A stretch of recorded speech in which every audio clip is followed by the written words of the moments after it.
आ जा रही है?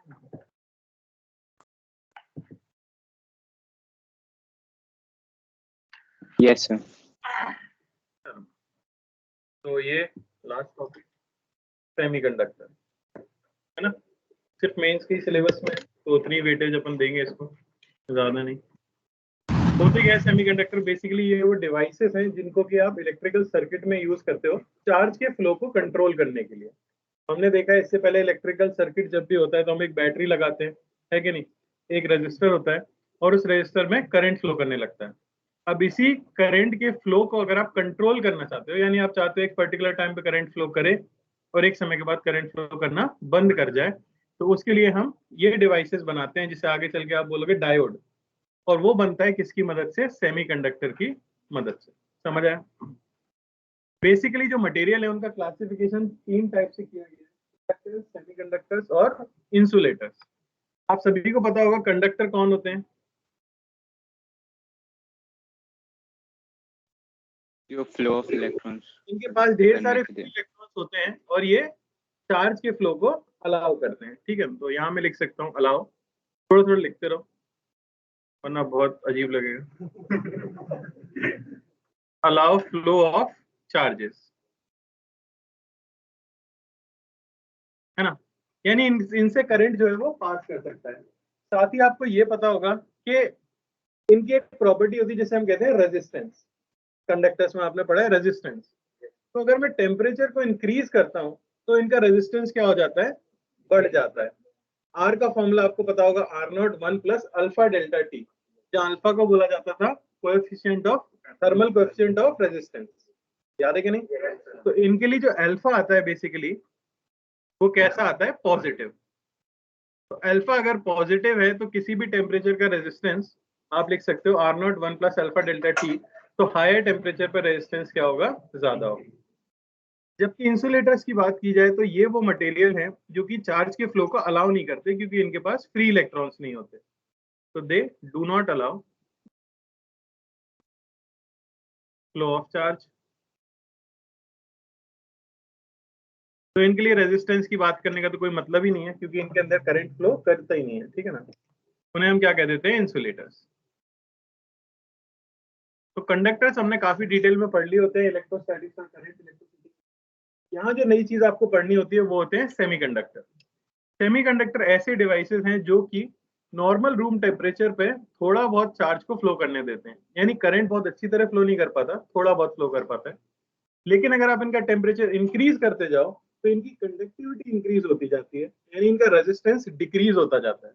इसका कारण यह है कि इनका जो अल्फा होता है वो नेगेटिव होता है। ठीक है ना, यहाँ लिख सकते हो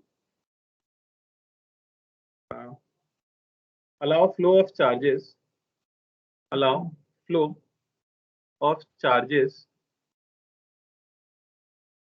at higher temperatures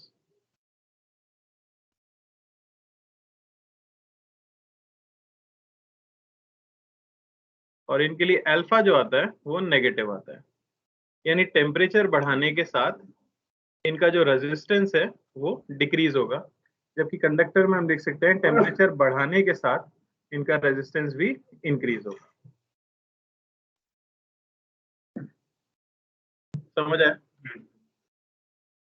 तो यहाँ पे हमने कुछ टर्म यूज किए हैं जैसे कि फ्री इलेक्ट्रॉन्स। तो इनका मतलब क्या होता है ये समझने के लिए हमें पढ़ना पड़ता है एनर्जी बैंड डायग्राम, जो आप केमिस्ट्री में पढ़ चुके हैं, है ना। तो अगर हम एक सिंगल एटम की बात करें, इस तरह से आप देख पा रहे हो, एटम के सेंटर में न्यूक्लियस होता है जिसपे चार्ज होता है Ze, और साइड में क्या होते हैं, इलेक्ट्रॉन्स होते हैं।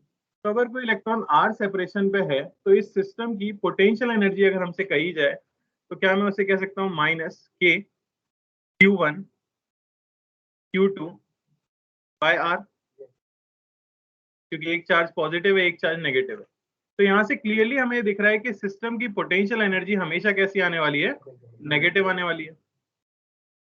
और नेगेटिव पोटेंशियल एनर्जी क्या रिप्रेजेंट करती है, बाउंड सिस्टम, क्योंकि इलेक्ट्रॉन क्या है, बाउंड है। ठीक है ना, तो यहाँ लिख लो नेगेटिव पोटेंशियल एनर्जी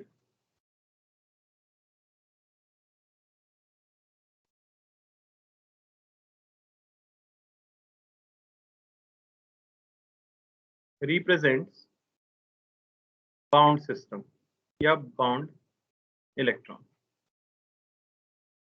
तो पोटेंशियल एनर्जी का आर के साथ अगर ग्राफ बनाया जाए तो कुछ इस तरह का था, आप देख भी सकते हो यू इनवर्सली प्रोपोर्शनल है आर के साथ, तो रेक्टेंगुलर हाइपरबोला बनने वाला है और माइनस साइन इसलिए हमेशा नेगेटिव में बनने वाला है। तो ऐसा कुछ हम ग्राफ बना सकते हैं, समझ आया। अब आपको पता होगा न्यूक्लियस के सबसे पास जो ऑर्बिटल होता है वो कौन सा होता है, 1s, फिर आता है आपका 2s, 2p, 3s, है ना। तो अगर किसी पर्टिकुलर डिस्टेंस 1s वाले ऑर्बिट की डिस्टेंस पे अगर आप जाओ तो कुछ पर्टिकुलर एनर्जी होगी, देख सकते हैं, मैंने रेड लाइन से शो किया है। सिमिलरली 2s वाले की एनर्जी थोड़ी सी नेगेटिव में कम हो जाती है, सिमिलरली 2p वाले की और कम हो जाती है क्योंकि इनवर्सली प्रोपोर्शनल टू आर है। इसी तरह से इनफाइनाइट ऑर्बिटल भी अगर आप ले लोगे तब जाके एनर्जी क्या हो जाएगी, जीरो। आर की वैल्यू देखो इनफाइनाइट होगी तब जाके पोटेंशियल एनर्जी क्या हो पाएगी, जीरो, यानी सारे ऑर्बिटल यहीं पे लाई कर जाते हैं, ठीक है।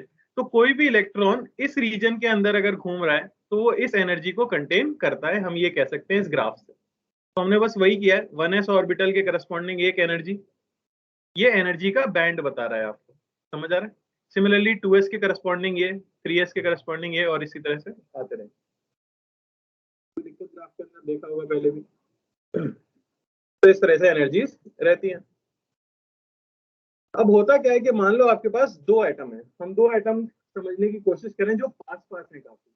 तो एक इंडिविजुअल एटम का एनर्जी बैंड डायग्राम ऐसा बनता है, दूसरे का ऐसा बनता है, पर अगर इन्हें आप बहुत पास लेके आ जाओगे तो क्या होगा, तो ये क्या कर जाते हैं, ओवरलैप कर जाते हैं। और जब ये ओवरलैप कर जाते हैं तो अब इस तरह का जो हमें कर्व मिला है ये हमें क्या बता रहा है, ये देखो आपको, ये जो रीजन है जहां से ओवरलैपिंग शुरू हुई है, इससे ऊपर जो भी ऑर्बिटल होंगे या उनमें जितने भी इलेक्ट्रॉन्स होंगे वो सिर्फ इस न्यूक्लियस के इन्फ्लुएंस में होंगे या फिर इस न्यूक्लियस के इन्फ्लुएंस में भी होंगे, दोनों के। आप ऐसा समझ सकते हो जैसे मैंने यहाँ पे दो न्यूक्लियस लिए, तो रेड डॉट से मैंने दिखाया है वो इलेक्ट्रॉन जो कि इस न्यूक्लियस से ज्यादा अट्रैक्टेड है। ये N1 से आप देख सकते हो, ये वाले इलेक्ट्रॉन्स N1 से बहुत ज्यादा अट्रैक्टेड है, ये वाले इलेक्ट्रॉन्स N2 से बहुत ज्यादा अट्रैक्टेड है। लेकिन जो इलेक्ट्रॉन्स दूर हैं, न्यूक्लियस से काफी दूर है, वहां पे न्यूक्लियस का अट्रैक्शन कैसा हो जाता है, कम, तो उनको पड़ोसी वाले न्यूक्लियस का भी अट्रैक्शन मिलने लग जाता है, जिसकी वजह से अब वो मूव करते हैं सिर्फ इसके अराउंड नहीं बल्कि इसके अराउंड भी, समझ आ रहा है, इस तरह का कुछ। तो ये जो इलेक्ट्रॉन्स हैं जो कि सिर्फ एक न्यूक्लियस से अट्रैक्टेड नहीं है बल्कि इन्हें पास वाले न्यूक्लियस का अट्रैक्शन भी मिल रहा है, इन्हें आप कहते हो फ्री इलेक्ट्रॉन, क्योंकि ये एक तरह से पकड़े नहीं गए हैं। जबकि रेड वाले क्या है, पूरी तरह से बाउंड इलेक्ट्रॉन्स। तो ये जो इलेक्ट्रॉन्स है जो कि न्यूक्लियस से दूर हैं और एक से ज्यादा न्यूक्लियस के इन्फ्लुएंस में है, उन्हें हम क्या कह देते हैं, फ्री इलेक्ट्रॉन्स कह देते हैं, समझ आ रहा है। सिमिलरली यहाँ पे आप देख सकते हो ओवरलैपिंग शुरू जो हुई है वो मैंने किस पे कर दी है, 2p के बाद क्या आता है, 3s। 3s ऑर्बिटल के बाद ओवरलैपिंग हो गई है, तो जितने भी इलेक्ट्रॉन्स इसके ऊपर होंगे क्या वो N1 और N2 दोनों न्यूक्लियस के इन्फ्लुएंस में होंगे, तो ये सारे इलेक्ट्रॉन्स कहलाते हैं फ्री इलेक्ट्रॉन्स। इन ऑर्बिट में जो भी इलेक्ट्रॉन्स हैं वो सभी इलेक्ट्रॉन्स कहलाते हैं फ्री इलेक्ट्रॉन्स। क्लियर हुआ है कि नहीं हुआ, जबकि ये रेड वाले क्या हैं, bound electrons.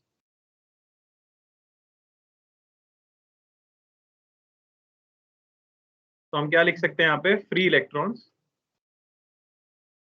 Are in influence of more than one nucleus।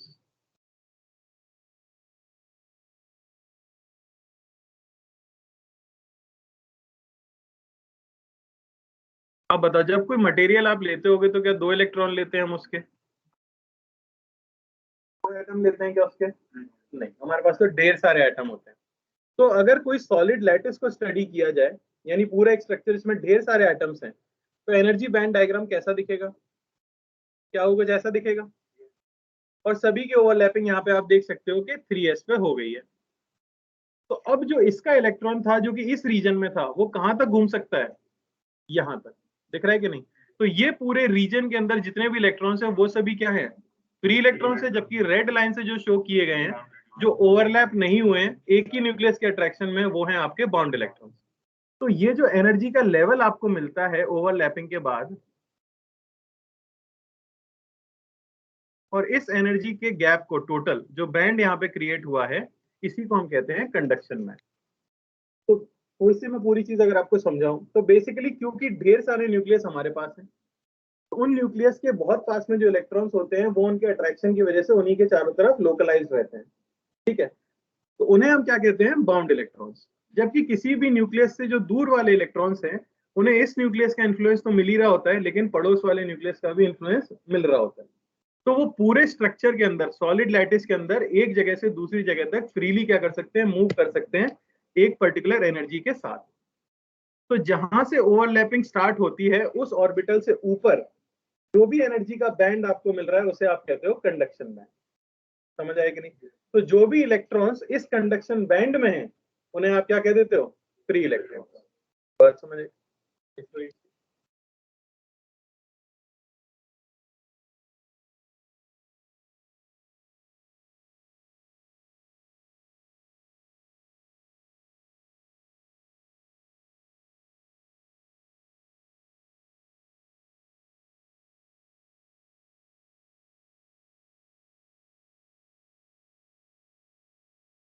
सही में नहीं लिखना है, मैं तो ऐसे ही बोल रहा था, है ना।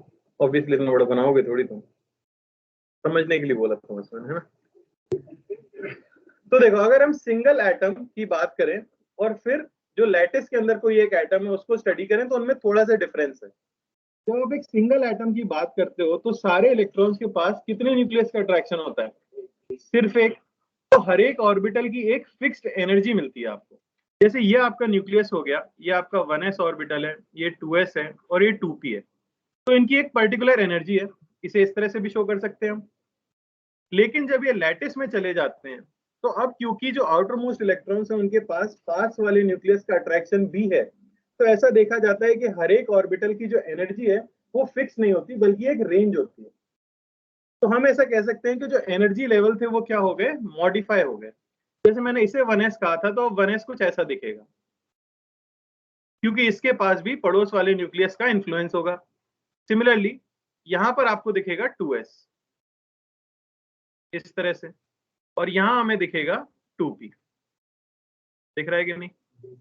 तो एनर्जी ऑफ ऑर्बिटल क्या हो जाती है, मॉडिफाई। क्यों? क्योंकि इन्फ्लुएंस है किसका, पास वाले न्यूक्लियस। समझ आया? लिख लो इसी चीज को। ये तो किसके लिए हो जाएगा, सिंगल एटम के लिए।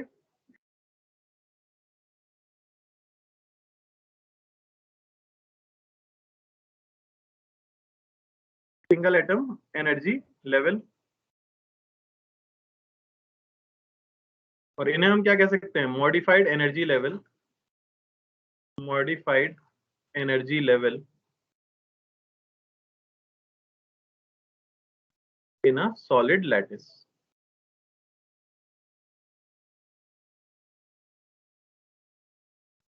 कोई दिक्कत? सबसे कम कौन सा वाला ऑर्बिटल मॉडिफाई होता होगा? क्यों? क्योंकि उसके पास न्यूक्लियस का सबसे ज्यादा अट्रैक्शन है।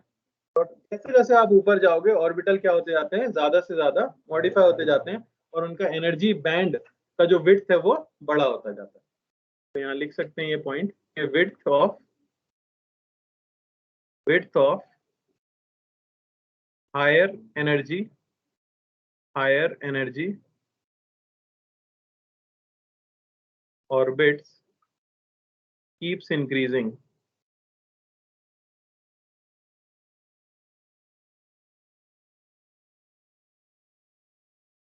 similarly 1s orbital is least modified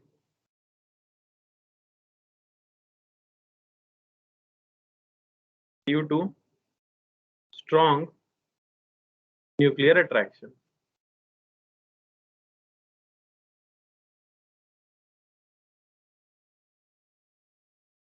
हो जा रहा है? देख सकते हो 1s को मैंने लगभग मॉडिफाई किया ही नहीं है, बाकी दो सब क्या हो गए हैं, मॉडिफाई हो गए। फिर कुछ टर्म्स आती हैं जो हमें पता होनी चाहिए, जैसे कि वैलेंस बैंड और कंडक्शन बैंड। तो कंडक्शन बैंड तो आप समझ गए हो क्या है, बोलो सो मत। क्या है कंडक्शन बैंड? एक पर्टिकुलर एनर्जी लेवल जिसके बाद जहां पे ओवरलैपिंग हुई है उसके बाद जितने भी एनर्जी लेवल हैं वो सभी किस में आ जाते हैं, कंडक्शन बैंड में आ जाते हैं। अब वैलेंस बैंड किसे बोला जाता है, ये आपके ऑर्बिटल्स हैं, इनमें इलेक्ट्रॉन भरे जाएंगे। तो मान लो आपका 2s पूरी तरह से भर गया, 2p भी पूरी तरह से भर गया, पर 3p पूरी तरह से नहीं, सॉरी 3s पूरी तरह से नहीं भरा और वो आधा ही भर पाया है। तो बेसिकली वो ऑर्बिटल जो कि आउटर मोस्ट ऑर्बिटल है जिसके अंदर की इलेक्ट्रॉन है, या वो एनर्जी बैंड जिसके अंदर आउटर मोस्ट इलेक्ट्रॉन है, उसे हम क्या कह देते हैं, वैलेंस बैंड कह देते हैं। समझ आ रहा है, ये क्या कहलाता है, valence band.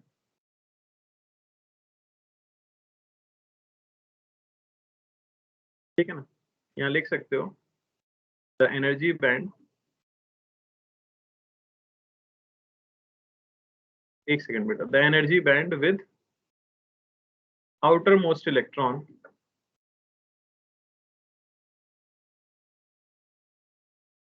is called valence band।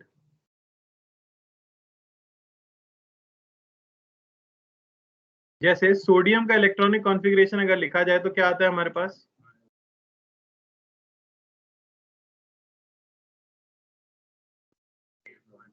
Three S one. तो आप देख सकते हो कि आउटर मोस्ट ऑर्बिटल जिसमें आपने इलेक्ट्रॉन फिल किया है वो कौन सा वाला है, 3s। तो यही ऑर्बिटल क्या कहलाता है आपका,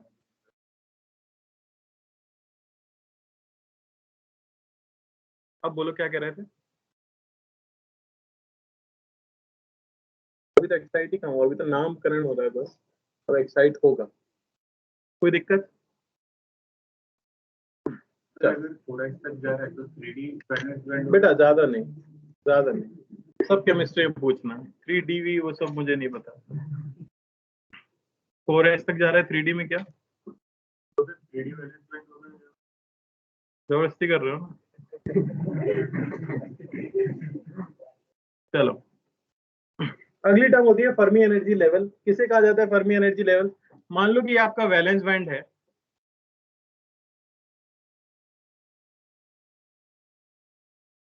ठीक है ना, और उसमें इलेक्ट्रॉन जो भरे गए हैं वो इस एनर्जी लेवल तक भरे गए हैं। समझ आ रहा है, तो जो हाईएस्ट एनर्जी वैलेंस बैंड के अंदर आपको किसी इलेक्ट्रॉन की मिल सकती है उसे हम कहते हैं फर्मी एनर्जी लेवल। समझ आया, अरे बोलो,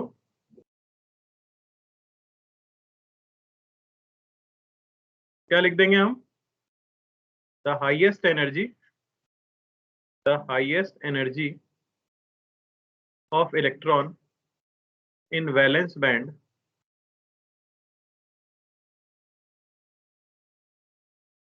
is called Fermi energy level।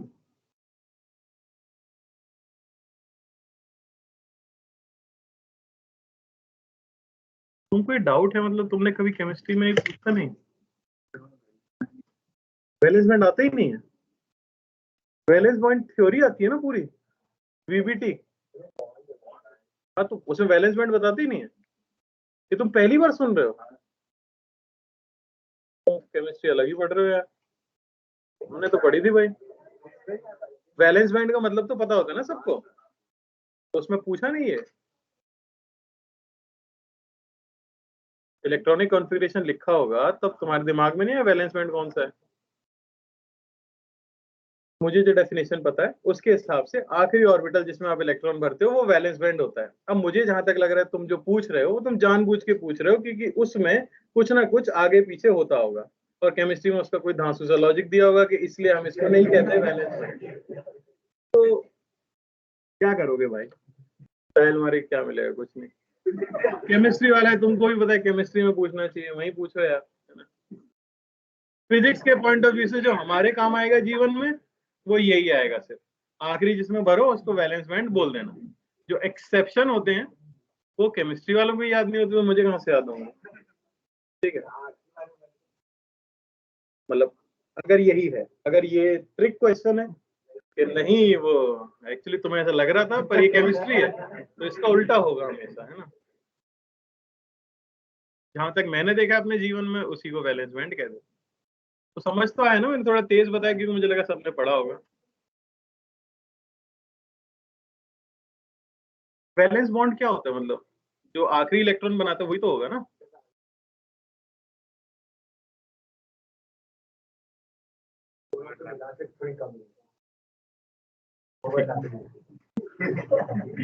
Fermi energy level क्या हो जाएगा, जो आपका आखिरी एनर्जी ऑर्बिटल है जिसमें कि इलेक्ट्रॉन आपको मिल रहे हैं, उसमें जो हाईएस्ट एनर्जी का इलेक्ट्रॉन है उसको हम कह देते हैं Fermi energy level. Fermi energy level हर एटम के लिए हम डिफाइन करते हैं 0 केल्विन पे। तो 0 केल्विन पे इलेक्ट्रॉन के पास जो एनर्जी है वो आपको मिल जाएगी। लेकिन हम अगर रूम टेम्परेचर की बात करें तो इलेक्ट्रॉन्स के पास थोड़ी सी एजिटेशन एनर्जी है, थर्मल एनर्जी भी होती है। तो इलेक्ट्रॉन्स आपको फर्मी एनर्जी लेवल के थोड़ा सा ऊपर भी मिल सकते हैं। किस वजह से?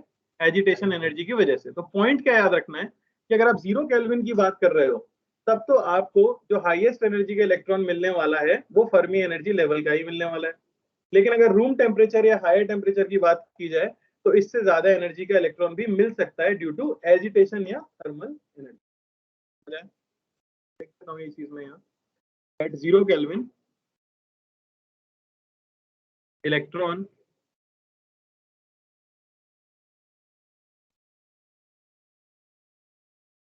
maximum energy of electron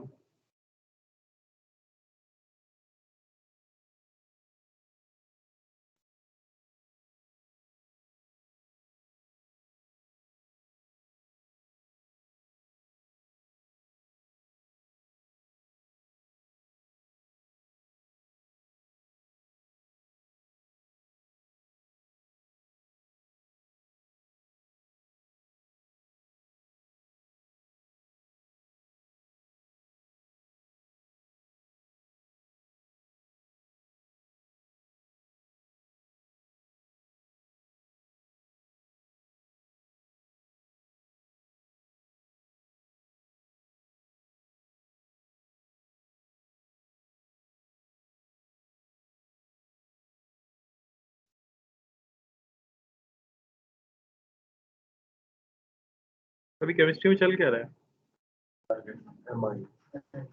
amines. तुम लोगों का तो मिस हो जाएगा।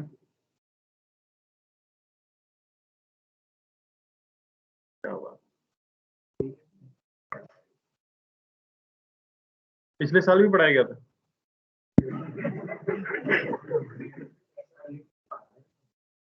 लिख नहीं पा रहे मतलब? तुम्हारा थोड़ी हुआ है। तुम तो लिख पा रहे होगे ना।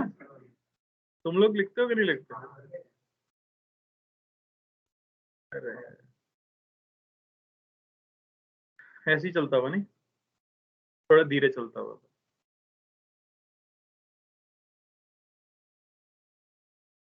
इलेक्ट्रॉन आएगा,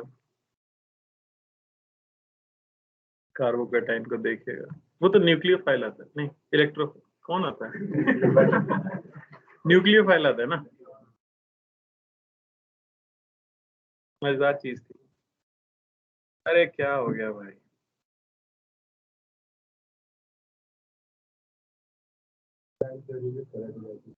गलत हो जाती होगी, कोई मुझे उसमें वो नहीं लग रहा। सब गलत हो सकता है वो।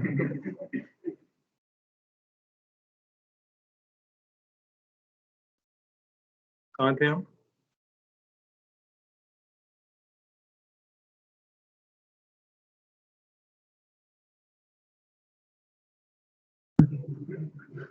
उम्र हो गई।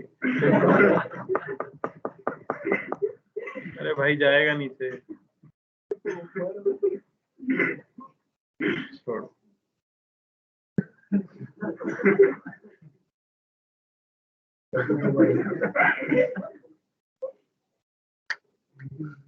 ज्यादा कर दिया मैंने।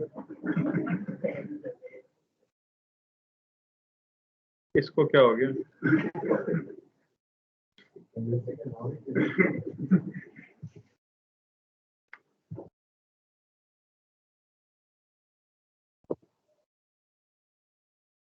आ गया।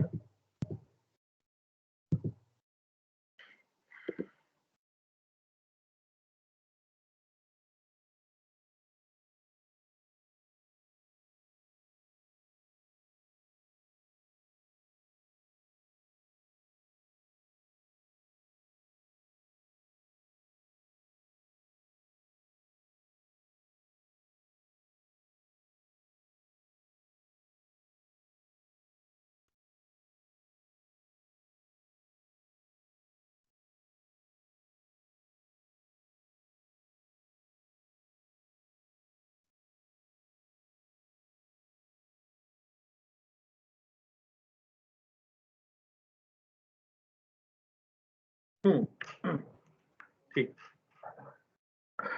तो बैंड स्ट्रक्चर की अगर बात की जाए, ठीक है ना, 3 तरह के मटेरियल हम पढ़ रहे हैं, कंडक्टर, इंसुलेटर और सेमीकंडक्टर। तो आपको समझ आ गया है कि कौन से वाले इलेक्ट्रॉन फ्रीली पूरे लैटिस में घूम सकते हैं, जो कंडक्शन बैंड में है या ओवरलैपिंग रीजन में है। ये समझ आ रहा है कि नहीं? वैलेंस बैंड का मतलब क्या है? जो आखिरी इलेक्ट्रॉन आपको मिल रहा है किसी के ऑर्बिटल में, ठीक है ना, किसी ऑर्बिटल के अंदर। तो हर एक क्या होती है ना, हर एक बैंड की कुछ एनर्जी होती है।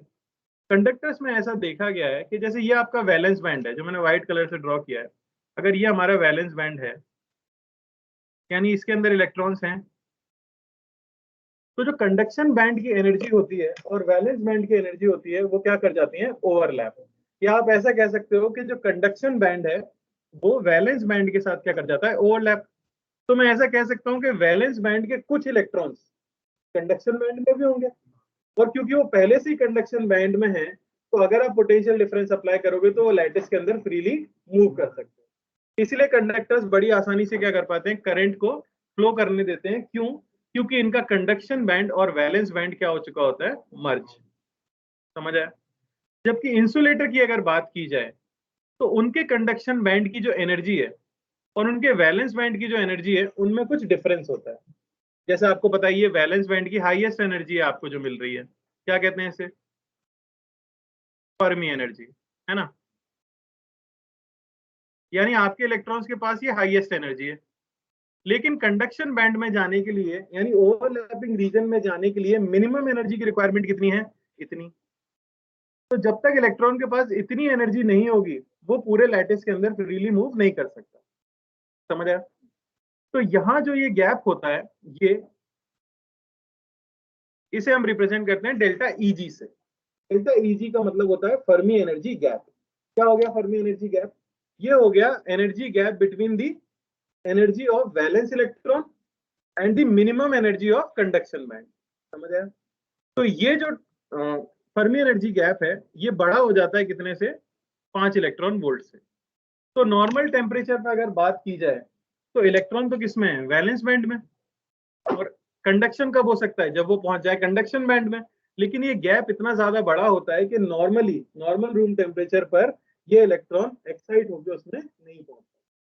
इसलिए ये लोग करंट को क्या नहीं कर पाते? कंडक्ट नहीं कर पाते। सेमीकंडक्टर्स में भी ऐसा होता है, उनका कंडक्शन बैंड और वैलेंस बैंड भी मर्ज नहीं होता, उनमें भी गैप होता है, लेकिन उनका जो गैप है वो 2 इलेक्ट्रॉन वोल्ट से कम होता है। तो 2 इलेक्ट्रॉन वोल्ट से गैप कम होने की वजह से जो नॉर्मल रूम टेम्परेचर है, उससे ही इलेक्ट्रॉन्स को इतनी एजिटेशन एनर्जी या थर्मल एनर्जी मिल जाती है कि वो वैलेंस बैंड से उछल के कहां चले जाते हैं? कंडक्शन बैंड में। तो ऐसा होने की वजह से क्या हो जाएगा? कंडक्शन बैंड में कुछ इलेक्ट्रॉन्स आ जाएंगे और वो करंट को क्या कर पाएंगे? कंडक्ट कर पाएंगे। समझ आया सब में डिफरेंस? तो फर्मी एनर्जी गैप कंडक्टर्स के लिए कितना बोलोगे आप? 0, क्योंकि उनमें पहले से इलेक्ट्रॉन कंडक्शन बैंड में होते हैं। इंसुलेटर्स में क्या है? फर्मी एनर्जी गैप ज्यादा है, और सेमीकंडक्टर्स में इतना है कि नॉर्मल टेम्परेचर पे वो ओवरकम हो सकता है, इसलिए वो क्या कर सकते हैं? कंडक्ट कर सकते हैं इलेक्ट्रिसिटी। कौन सा बेटा? ये वाला? हाँ, क्या है इसमें? वैलेंस बैंड तो अब डिपेंड करेगा कि आपका एटम किस एलिमेंट का है, कहाँ इलेक्ट्रॉन पाए जा रहे हैं। मान लो कि आपका एटम ऐसा है कि ओवरलैपिंग यहाँ से स्टार्ट हुई है, लेकिन आखिरी इलेक्ट्रॉन है ही यहाँ पर, तो अब क्या कोई इलेक्ट्रॉन ओवरलैपिंग रीजन में है?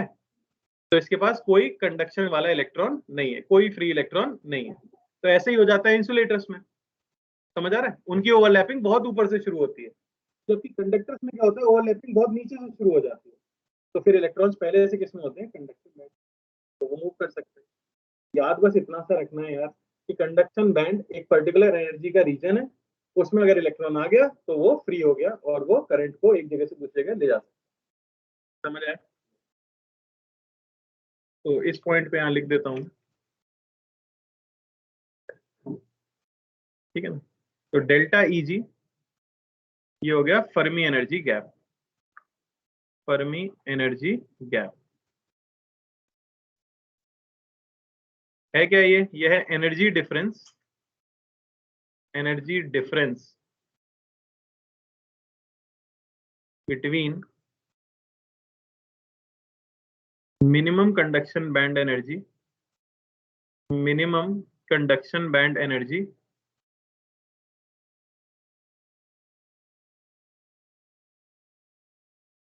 And Fermi energy level.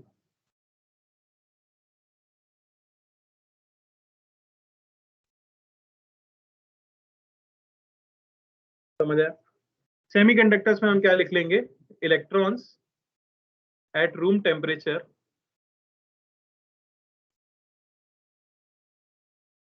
overcome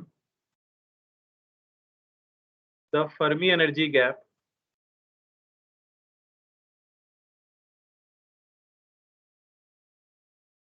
due to thermal energy।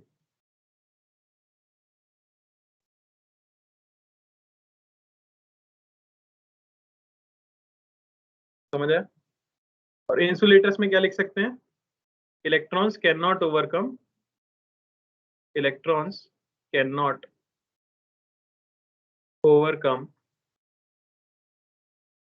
The Fermi energy gap.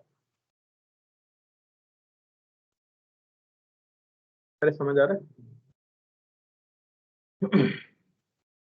तो अभी तक क्या पढ़ा है? कौन समझाएगा? दर्पण समझाओ।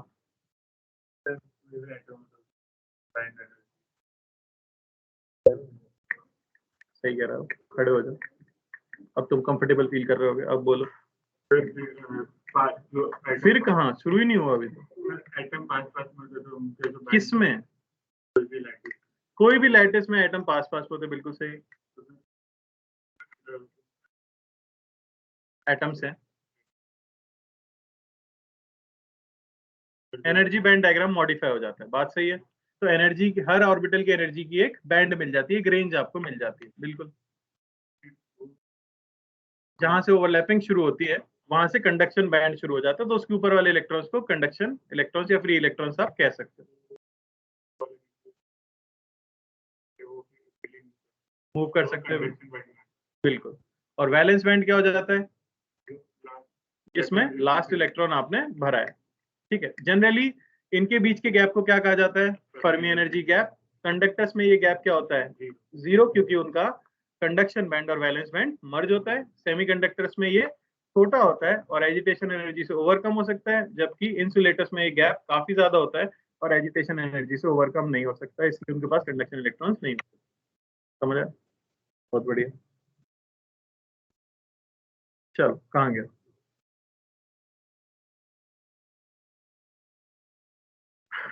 तो अब हमें ये समझ आ गया है कि इलेक्ट्रॉन अगर यहां से एक्साइट होकर, वैलेंस बैंड से एक्साइट होकर और कंडक्शन बैंड में चला जाए, तो आपके पास सेमीकंडक्टर्स में भी एक फ्री इलेक्ट्रॉन आ जाएगा। लेकिन ये वैलेंस बैंड से अपनी जगह छोड़ के आया, तो वहां पे क्या क्रिएट हो जाती है? वैकेंसी। इन वैकेंसीज को कहा जाता है होल्स, ठीक है। अब हम क्या करना चाह रहे थे, क्योंकि सेमीकंडक्टर करंट को फ्लो तो करने देते हैं पर बहुत अच्छे कंडक्टर्स नहीं होते। अगर आप इन्हें बहुत अच्छा कंडक्टर बनाना चाहते हो तो हाई टेम्परेचर पर ले जाओ। तो लोगों ने सोचा हमेशा हाई टेम्परेचर पर ले जाना तो पॉसिबल नहीं है, तो क्या कोई तरीका है जिससे हम सेमीकंडक्टर्स को बेटर कंडक्टर बना सकें, यानी कि जो इलेक्ट्रॉन्स की संख्या है कंडक्शन बैंड में बढ़ा सकें। ऐसा नहीं है कि बहुत सारे इलेक्ट्रॉन कंडक्शन बैंड में चले जाते हैं एजिटेशन एनर्जी की वजह से। 10 की पावर 8 इलेक्ट्रॉन्स में से एक इलेक्ट्रॉन ऐसा होता है जो एक्साइट होकर कंडक्शन बैंड में जा पाता है। समझ रहे हो? 10 की पावर 8 का मतलब 10 करोड़। 10 करोड़ इलेक्ट्रॉन में से एक इलेक्ट्रॉन है जो कि कहाँ जा पा रहा है? कंडक्शन बैंड में। तो बहुत अच्छा कंडक्टर नहीं।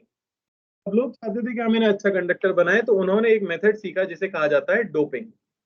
डोपिंग बेसिकली एक प्रोसेस है जिससे आप सेमीकंडक्टर में इंप्यूरिटी मिलाते हो, और ऐसी इंप्यूरिटी मिलाते हो ताकि इलेक्ट्रॉन की कंसंट्रेशन या बेसिकली चार्ज कैरियर की कंसंट्रेशन आपके लैटिस के अंदर क्या हो जाए? बढ़ जाए। समझ आया कि नहीं? तो डोपिंग तो सिंपली क्या हो गया? Process of adding impurity to increase conductivity।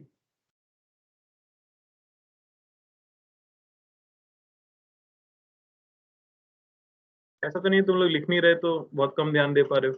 चाहो तो मैं यहाँ पॉज कर सकता हूँ, तुम छाप सकते हो, कोई दिक्कत नहीं। लिखना चाहते हो? ठीक। तो सेमीकंडक्टर्स को दो तरह से क्लासिफाई किया गया। उनको नाम दिया गया इंट्रिंसिक सेमीकंडक्टर और एक्सट्रिंसिक सेमीकंडक्टर। सबसे पहले समझते हैं इंट्रिंसिक सेमीकंडक्टर क्या होता है। तो ये बेसिकली फोर्थ ग्रुप एलिमेंट्स है।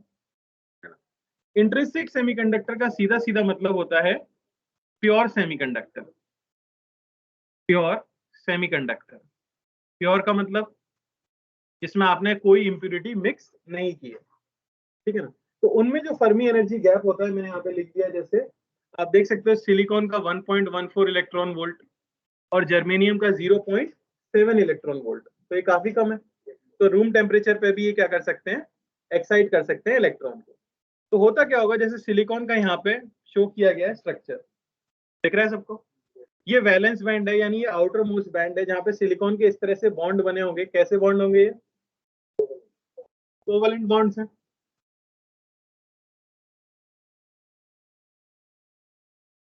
और हर बॉन्ड को बनाने के लिए कितने इलेक्ट्रॉन चाहिए होते हैं, 2 इलेक्ट्रॉन। तो जब कोई इलेक्ट्रॉन एक्साइट होकर इस तरह से कंडक्शन बैंड के अंदर चला जाएगा, तो वहां पे क्रिएट कर देगा क्या, एक होल, वैकेंसी। समझ आ रहा है।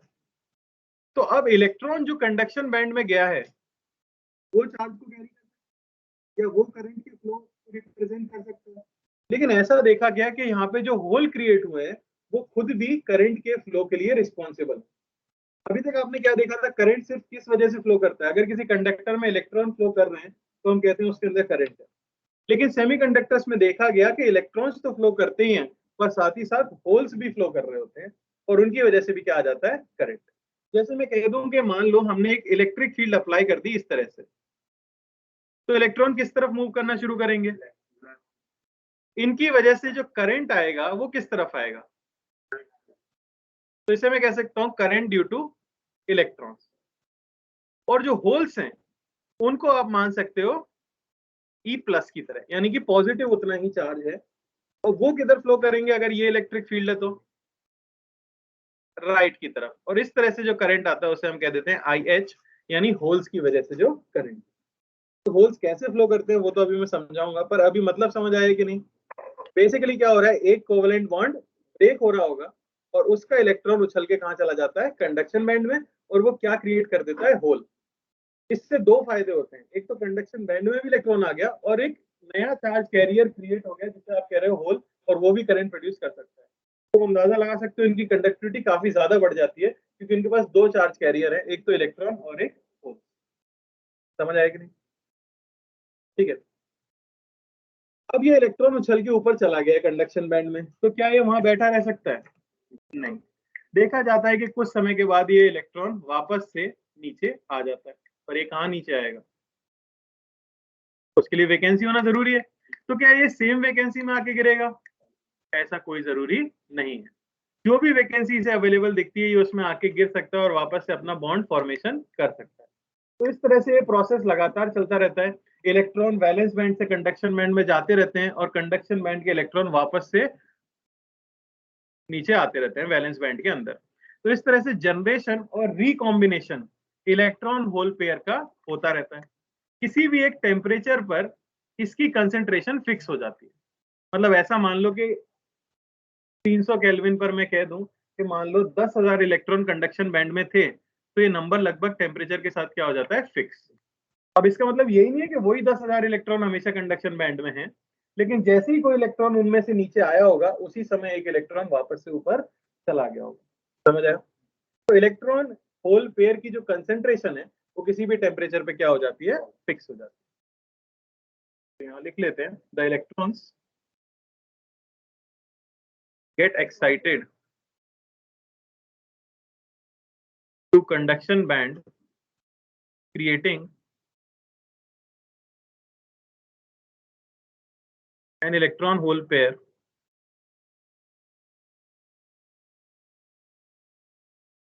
and conduction band electrons recombine with holes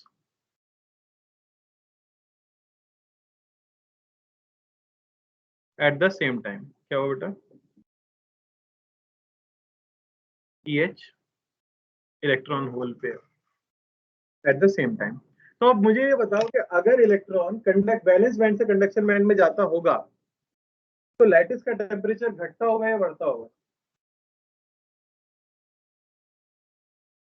अगर इलेक्ट्रॉन वैलेंस बैंड से कंडक्शन बैंड में जाता होगा तो लैटिस का स्ट्रक्चर घटता होगा या बढ़ता होगा? घटता होगा, क्योंकि वो इलेक्ट्रॉन एनर्जी क्या करता है, एब्जॉर्ब करता है और ऊपर जाता है।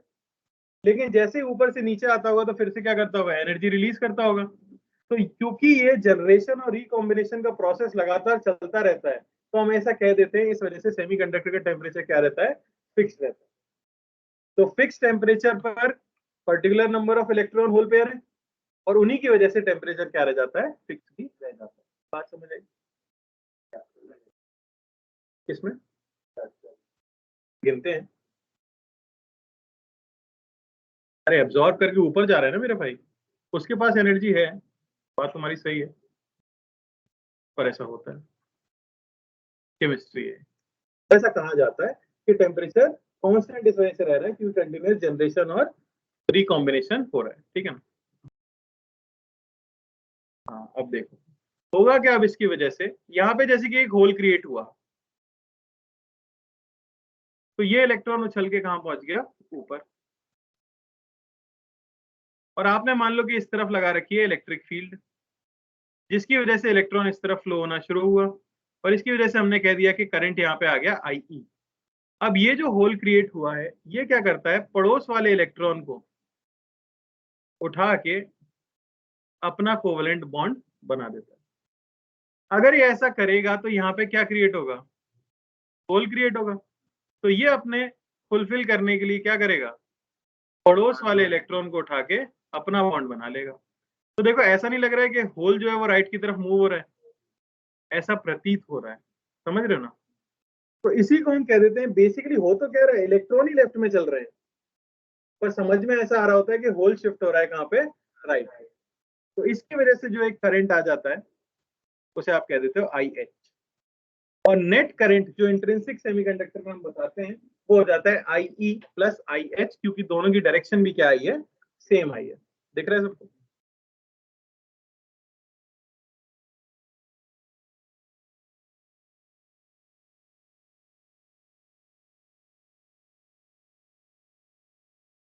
लिख तो रहा ही नहीं कोई, है ना? ऐसे तो मैं लगातार नहीं बोल पाऊंगा यार, मेरी आदत नहीं है ना।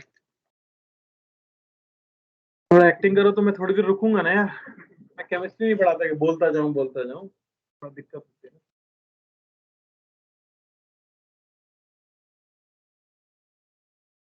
क्या करोगे यार, बैठो।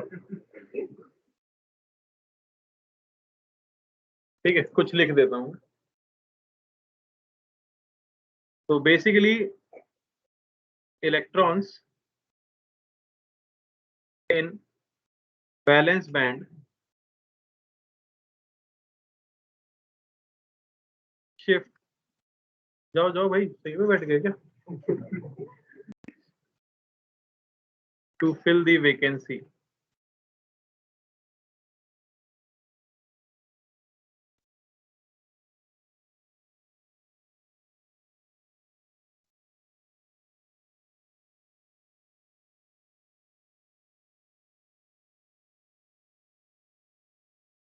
है ना?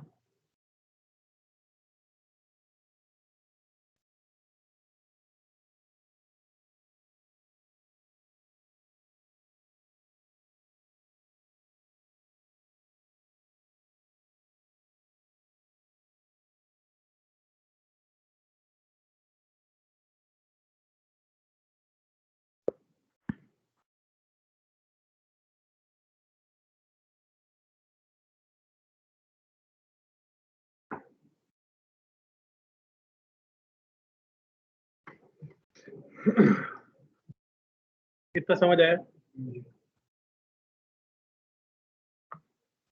तो केमिस्ट्री वाले सर ने कहा था कि मैं जल्दी छोड़ दूं, क्योंकि तुम्हारा केमिस्ट्री बाकी है ना कुछ। तो ब्रेक मिलेगा तुम्हें 10 मिनट का, 4:40 में छोड़ रहा हूँ मैं, 4:45 में क्लास शुरू हो जाएगी।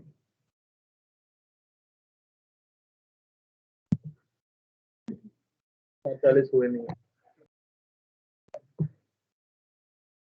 तो जैसे कि तुम देख पा रहे हो बहुत ही इंटरेस्टिंग टॉपिक है ये और इसमें काफी कॉन्सेप्ट्स हैं जो कि क्लियर करने पड़ते हैं, पर तुम्हें ऐसा महसूस जरूर होगा कि जितनी मेहनत मैंने नोट्स लिखने में की है, अगर उसकी आधी मेहनत से तुम इन्हें पढ़ लोगे तुम्हारा काम हो जाएगा। दिमाग आपको लगाना नहीं है, इससे पहले बहुत चैप्टर है दिमाग लगाने के लिए, उनमें लगाना है, इसमें आपको बस जाने दो, ऐसे करना है। ठीक है,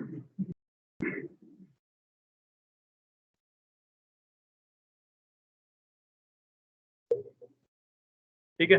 इसके आगे थोड़ा बहुत इंटरेस्टिंग जरूर आएगा जब हम डायोड वगैरह पढ़ेंगे, जब सर्किट वगैरह आएंगे तब कुछ सेंस बनेगा फिजिक्स का। बाकी ये सब तो थ्योरी है, इससे हाँ, ऐसा नहीं कि क्वेश्चन नहीं आते, मेंस में कुछ भी पूछ सकते हो थ्योरी थ्योरी की चीज।